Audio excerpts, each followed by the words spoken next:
Di video kali ini saya akan tunjukkan update terbaru dari OpenAI, yaitu GPT 4.5. Ini dia. Nah, jadi tanggal 27 Februari 2025, OpenAI kembali mengupdate ya fitur terbarunya, yaitu GPT 4.5. Walaupun kita tahu rumor-rumornya nggak ada update besar-besaran ya, tapi di sini ya cukup ya menarik perhatian aku sih ya. Dan di 2 Februari kemarin, sekarang kan bulan Maret ya ketika tag video ini. Jadi mungkin aku agak telat beberapa hari nih karena bulan puasa ya, ngebagi waktunya juga aku kurang tepat gitu ya.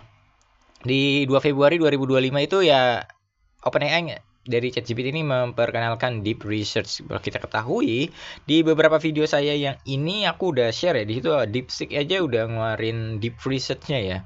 DeepThink, kalau nggak salah namanya DeepThink R1 di situ.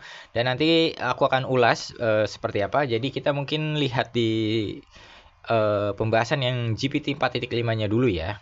Oke, kita langsung baca aja. Dan ini nggak akan lama karena video ini singkat dan aku kasih tahu apa aja sih yang bisa nanti kalian manfaatin ketika pakai GPT 4.5 ini dan deep research-nya dari OpenAI. Untuk GPT 4.5-nya di sini ya, memperkenalkan 4.5-nya, yaitu yang hal yang penting itu cuma ada dua menurut aku ya. Yaitu di sini pengetahuan dunia yang mendalam, yaitu tentang akurasi simple QA, semakin tinggi semakin baik akurasinya, dan halusinasi rate, yaitu persentase si GPT ini ngejawab berhalusinasi.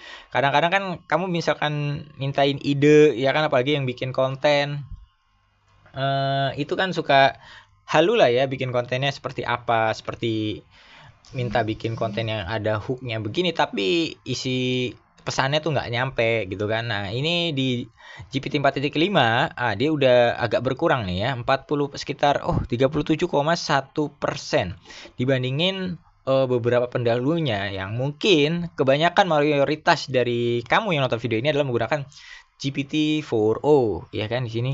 Walaupun di sini ada OpenAI O1, di sini 44, tapi ini kebanyakan kita pakai yang gratisan kan, yaitu 61,8. Ya OpenAI 03 mini itu 80,3% rate nih.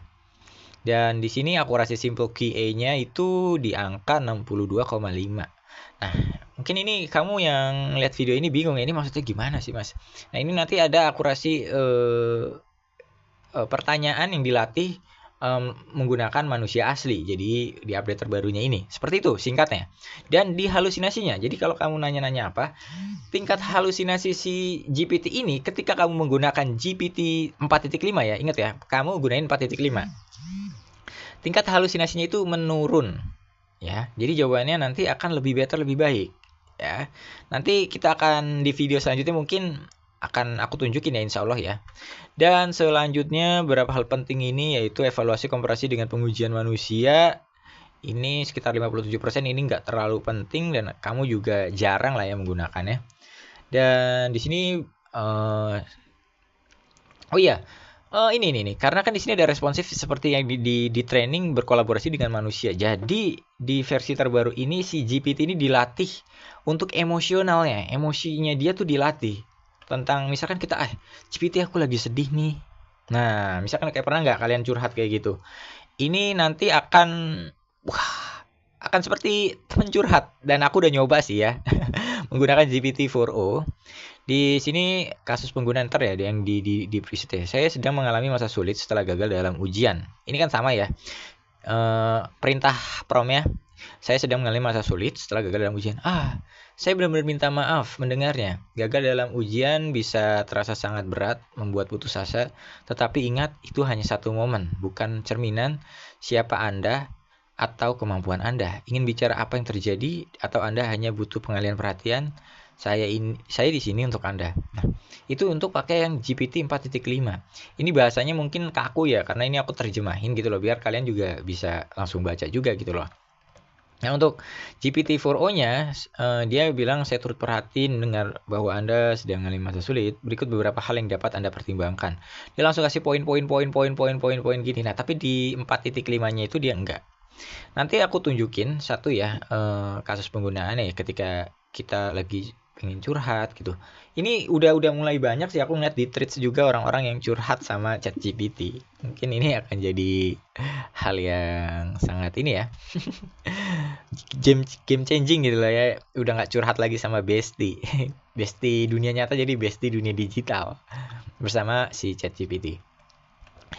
Untuk pemikiran yang mendalam kita nggak terlalu ini banget ya, karena nggak banyak juga mungkin di antara kamu yang nonton ini.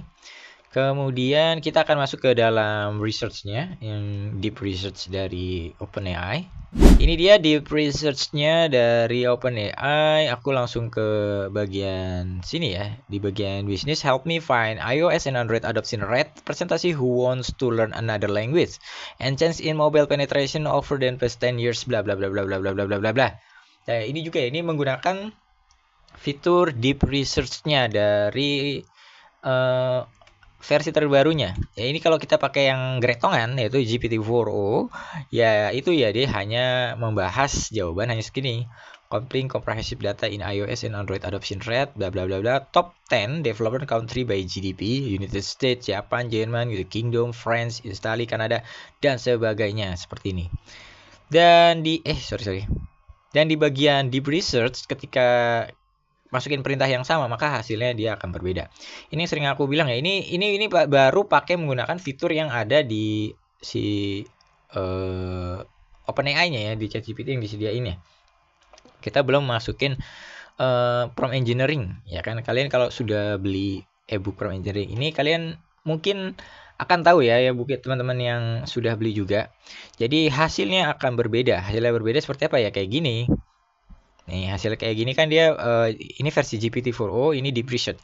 Jadi sebelum menggunakan mode ini, pilih dulu modenya, terus baru masukin si ebook. Maksudnya kalian pilih modenya dulu. Sorry. Aku ulang ya. Kalian pilih modenya. Misalkan kalian pakai yang berbayar gitu ya. Bisa pakai deep research. Habis pakai deep research, masukin dulu yang namanya prompt engineering yang aku tulis di ebook ini. Kemudian baru itu kamu masukin prompting yang seperti ini. Nah, itu nanti akan hasilnya berbeda. Kalau nggak percaya kalian cobain dia ya. Silakan dapetin ebook yang aku punya ini. Nanti aku taruh di deskripsi sama pin komentar video ini. Nah, seperti contoh yang ini ya. Di sini hasil jawabannya aja udah beda ketika menggunakan mode GPT-4o dan Deep Research yang ini. Oke. Nih jawabannya ya kan. Nah, mungkin kalau teman-teman nonton ini ini aku nggak ngerti mas kayak gimana ya. Memang karena ini kan hanya contoh, lagi-lagi itu balik lagi ini kayak di sini kan contohnya untuk bisnis, kemudian medical research, UX design, shopping, general knowledge. Ini cara jawab dia tuh akan beda ya, seperti itu.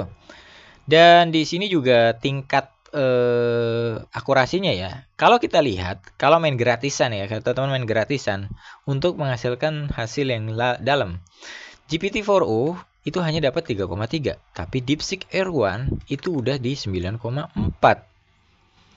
Jadi pilih mana kalian? Pasti user Indonesia yang gretongan ini pilih DeepSeek R1 kan? Ya enggak? Kemudian meskipun OpenAI udah mengklaim ya, OpenAI Deep Research-nya itu punya angka paling tinggi yaitu 26,6%. Waduh. Tapi ya gimana?